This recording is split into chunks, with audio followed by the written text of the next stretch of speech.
My father, Marcus Thorne, raised his champagne glass at his 70th birthday party. The crystal gleaming under the light of the gilded ballroom chandeliers. 200 guests fell silent as he commanded the room with the same cold authority he'd wielded over his venture capital empire for 40 years. He looked directly at me, his eyes devoid of warmth. I stood near the back, a ghost in a borrowed dress, feeling the weight of their collective gaze. "We come to my daughter, Avery," he said, his voice sharp as shattered glass, "who rejected this family to play in the dirt with her little gardens." The silence lasted 3 heartbeats before the room erupted in applause. A sickening celebration of my public execution. My brothers, Leo and Julian, the perfect princes of finance, clinked their glasses together, smirking in my direction. I turned and walked toward the door, my legs steady, despite the earthquake in my chest. Each step was a defiance. Behind me, I heard Leo's voice, amplified by the room's acoustics. "Hope those vegetables keep you warm at night, little sister." My hand reached for the massive oak door when a quiet voice called my name. "Avery." "Wait." I turned to see Arthur Finch, my family's lawyer for 40 years, his face a mask of pained sympathy. "Your mother, Eleanor," he whispered, his eyes darting toward the celebrating crowd. "She knew this day would come. She prepared for it 20 years ago." He pressed a thick manila envelope, sealed with burgundy wax bearing my mother's elegant initials, into my numb hands. "She made me swear on my life I would give this to you tonight." Before I could form a word, he squeezed my arm and was gone, melting back into the party. My mother had been dead for 20 years, taken by cancer when I was just 14. Now, 2 decades after her death, she was reaching out from the grave. I sat in my old car, the engine off, the sounds of my own humiliation still ringing in my ears. With a surge of defiance, I tore the envelope open. Her elegant, looping handwriting made my throat close up. I took a deep, shuddering breath and read the first line. "My dearest Avery, if you are reading this, it means your father has finally shown his true nature to the world, and you need to know the truth about why I really died." Asterisk. I had to read it 3 times, the words swimming before my eyes. I didn't die from cancer, my love. The cancer was real, but it was induced. I was poisoned, slowly and methodically, by your father. Asterisk. My hands went numb, the letter falling into my lap. I didn't read another word. The world tilted on its axis. I pulled out my phone, my fingers fumbling, and called Arthur. He answered on the first ring. "You read it," he said. It wasn't a question, just the beginning. I replied, my voice hard and steady, a stranger to my own ears. "We meet at 9 a.m. Monday. Your office. No delays." This was no longer about humiliation. This was about retaliation. 3 weeks before that nightmare of a party, I was knee-deep in rich, dark soil, helping a group of 5th graders plant a tomato garden in a vacant lot in the Bronx. Their school had no funding for fresh food, so my nonprofit, Urban Roots, was building one for them. A little girl named Maria held up a worm, her face a perfect picture of horrified delight. That's who I am.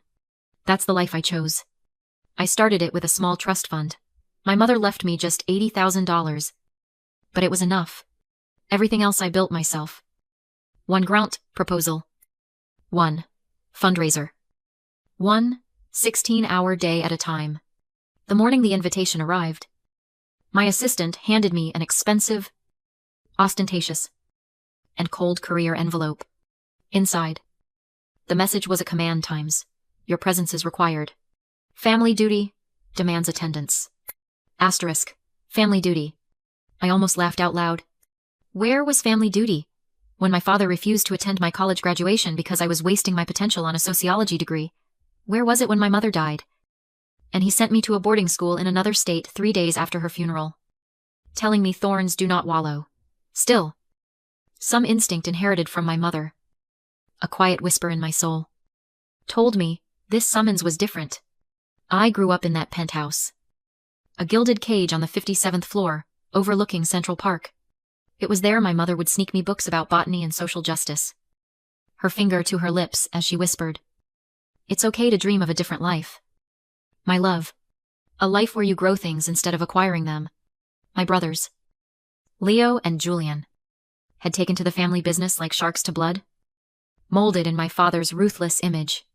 Then there was me, the daughter who announced at a family dinner she was going to build gardens for the poor. "You're spitting on your mother's memory," my father had said, his voice dripping with contempt. But he was wrong. On her deathbed, her voice, a fragile thread, my mother had whispered, "Follow your heart, Avery. It knows the way."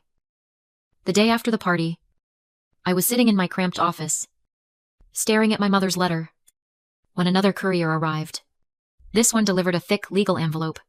Inside was a cease and desist letter, drafted by my father's new legal team, forbidding me from using the Thorn name in any professional capacity, as if I ever had.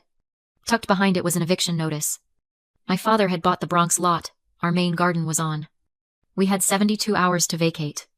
It wasn't enough for him to disown me. He had to salt the earth, to destroy the one good thing I had built for myself. That was his mistake. He thought he was kicking me when I was down. He had no idea he was handing me a reason to burn his entire world to the ground. Monday morning arrived, gray and drizzling, the city weeping with me. Arthur met me at his dusty, book-lined law office. And from there, we went to the bank. He led us down to the vault, a place of cold steel and colder silence. He used his key. I signed the ledger, and the bank officer used a second key to open box 729. Inside, my mother had organized everything meticulously. The first folder contained the original code for a predictive trading algorithm, written in my grandfather's elegant, scientific hand, paper-clipped to Marcus's clumsy forgeries. The real shock was a small, silver USB drive. Arthur plugged it into his laptop. "Your mother wanted you to hear this," he said, handing me a pair of headphones. My hands trembled as I put them on. I selected the file she mentioned in the letter, March 3rd, 2004. My father's voice filled my ears, casual and cold, the same voice he used to order dinner. "The current dosage isn't working fast enough. Every day she lives is another day she might talk. I need you to increase the thallium. Not enough to trigger an autopsy, but enough." The doctor's nervous, reedy voice responded, "Marcus, this is all ready. Just make it happen." My father cut him off. "Another 2 weeks. Maximum." I ripped the headphones off, a strangled gasp escaping my lips, my stomach churning with bile. Arthur had already been in contact with an SEC agent, a woman named Diana Riley, who tried to investigate my father years ago on insider trading charges, but could never make anything stick. One phone call, and she agreed to meet us immediately. The real twist wasn't just the murder. It was the legacy. My mother's letter, which I read in its entirety in Arthur's office, explained everything. 6 months before her diagnosis, she discovered that my grandfather, her father, wasn't just Marcus's early business partner. He was the quiet genius who developed the revolutionary algorithm that launched Thorn Capital.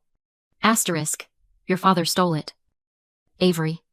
He forged documents, pushed my father out, and then ruined him financially. He died of a heart attack a year later, but it was from a broken heart. I confronted Marcus with the evidence I found. That was my mistake. Asterisk. My mother had spent her final, agonizing months building a case against her own husband. But more importantly, she'd transferred the original algorithm rights, which she'd secretly inherited from her father, into a secret trust. Asterisk. The algorithm itself is the foundation of every trading platform Thorn Capital uses. The royalties should have been yours. I've made sure they were collected in a trust under my maiden name, Ellsworth. There's approximately $142 million in the account now. Asterisk. The money wasn't the gift. The truth was, asterisk, inside the safety deposit box, you will find everything. You have a choice. Take the money and live your life free. Or use what I've left you to destroy him. Your father's cruelty isn't because you're worthless, but because you remind him of me, the one person he could never truly control. Agent Riley reviewed the evidence with the focused intensity of a predator who'd been waiting for this moment her entire career. She listened to the recording, her expression hardening into granite. "This is it," she said, her voice low and certain. "This is enough for murder. Fraud. Conspiracy. Marcus Thorne is finished." She wanted to move immediately, to storm the gates of Thorne Capital that afternoon. But I had a different idea. He's taking Thorne Capital public on Friday. It's his crowning achievement. Every investor, board member, and media outlet will be at the stock exchange for the opening bell. Agent Riley looked at me, a slow, dangerous smile spreading across her face. "You want it public. I want everyone who applauded my humiliation to watch him fall." Friday arrived with the electric hum of a coming thunderstorm. The New York Stock Exchange was a buzzing hive of greed and ambition. My father stood on the balcony, overlooking the trading floor, flanked by Leo and Julian, ready to ring the opening bell. The ultimate symbol of his triumph. The floor below was packed with the same smug, tailored faces from the party. I walked directly onto the trading floor with Arthur, Agent Riley, and 6 other federal agents. My father saw me first, his face shifting from annoyance to confusion. The crowd began murmuring, a ripple of disbelief spreading through the room. Avery Leo spoke into a nearby microphone, his voice echoing in the vast space. "What, in God's name, are you doing here? Security." I ignored him and walked up the steps to the balcony, Agent Riley right beside me, the entire room falling silent. "Before you ring that bell, Dad," I said, my voice carrying in the sudden, absolute quiet. "Your investors should know, Thorne Capital is built on stolen technology. And murder?" Marcus laughed. That dismissive bark I'd heard my whole life. "You pathetic creature. You're delusional." "Not delusional. I have facts." I held up my phone, which was already connected to the exchange's powerful sound system. My father's voice, my mother's murderer, filled the hall, discussing how he needed to increase the poison. Horror spread across the faces below like a contagion. "That's fabricated," Marcus shouted. But his voice cracked. "Betraying him." Agent Riley stepped forward, her badge raised high. "Marcus Thorne, you are under arrest for the murder of Eleanor Ellsworth Thorne, and for federal securities fraud. You have the right to remain silent."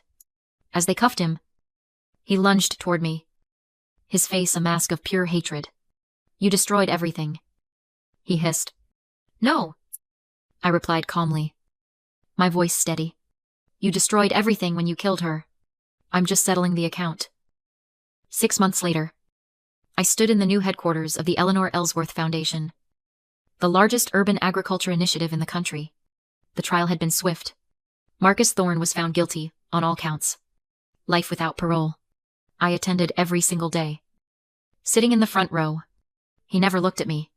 Leo and Julian lost everything.